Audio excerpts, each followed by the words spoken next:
चुड़ैल के जादुई शक्ति के प्रभाव में कियांग को ऐसा लगा जैसे वह पंख की तरह हल्का हो गया है। जल्दी ही दोनों 10,000 मीटर की ऊंचाई पर पहुंच गए। अब कियांग पूरी तरह से घबरा गया। लगता है चुड़ैल ने उसे पूरी तरह से काबू में कर लिया। दोनों इसी तरह 2 दिन 2 रात तक चलते रहे, जब तक चुड़ैल की जादुई शक्ति फिर ही वे आकाश से नीचे गिरे। जब उनकी शक्ति समाप्त हो गई, देखते ही यह भागने का अच्छा अवसर है। कियांग वो फौरन एक लकड़ी की छड़ी उठाकर चुड़ैल पर मारते हैं। नियंत्रण से बचने के लिए उन्होंने अपनी पूरी ताकत लगा दी, जिससे चुड़ैल रोने लग गई और मदद की गुहार करने लगी। लेकिन जैसे ही कियांग जोश में आकर वार कर रहे थे, अगले ही पल सामने का दृश्य उन्हें आश्चर्य में डाल गया। जो महिला पहले बूढ़ी और कमजोर लग रही थी, वह अचानक एक सुंदर और आकर्षक युवती में बदल गई।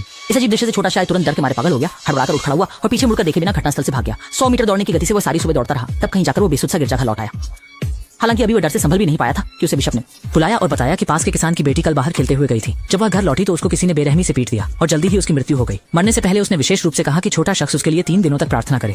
छोटे मियां के चेहरे पर स्पष्ट अनिच्छा थी, लेकिन बिशप की धमकी के कारण वह किसान के घर जाने वाली गाड़ी में बैठने के लिए मजबूर हो गया। हालांकि वह थोड़ा डर गया था, फिर भी उसे लगा कि यह सिर्फ एक साधारण प्रार्थना है। जल्द ही गाड़ी फार्म मालिक के घर पहुंच गई, लेकिन जब फार्म मालिक ने छोटे शान को अपनी बेटी के बिस्तर के पास लाया तो वह इतना डर गया कि उसके तीनों पैर कांप गए। बिस्तर पर जो लेटी हुई थी वह वही थी जिसे उसने देखा था। एक चुड़ैल अपनी घबराहट को छुपाने के लिए छोटा स्वयं ने दिखावा करते हुए शांत दिखते हुए किसान के निमंत्रण को स्वीकार कर लिया। जल्दी ही लोगों का एक समूह औरत के ताबूत को लेकर चर्च की ओर बढ़ रहा था तथा चले गए। जब ताबूत को पूरी तरह से रख दिया गया तो किसानों ने चर्च के दरवाजे बंद कर दिए और छोटे शाय को अकेला छोड़ दिया महिला के पास। अपने मन के डर को दूर करने के लिए छोटा शाय बाइबल की प्रार्थना पढ़ने लगा।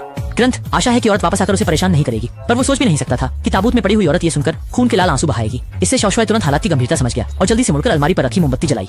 अगले ही पल सभी मोमबत्तियां एक भयंकर हवा से बुझ गईं। घबराया हुआ छोटा शाय और भी ज्यादा घबरा गया, इसलिए उसने तुरंत मिलने वाली सारी मोमबत्तियां जला दी और तभी जाकर उसका भयभीत मन शांत हुआ। लेकिन जैसे ही उसने सोचा कि अब सब ठीक है, उसके बाद ठीक शुरुआत की ही घटना घटी। लगातार 2 रातों तक लैंड्रेन मुश्किल से बच पाया, लेकिन तीसरी रात जल्द ही आने वाली थी। लैंड्रेन ने फैसला किया कि वह अंत तक डटा रहेगा। पहले की 2 बार की तरह उसने पहले जमीन पर एक पवित्र चक्र बनाया और फिर बाइबल पढ़ने लगा। बाइबल पढ़ते ही लड़की तुरंत जाग गई।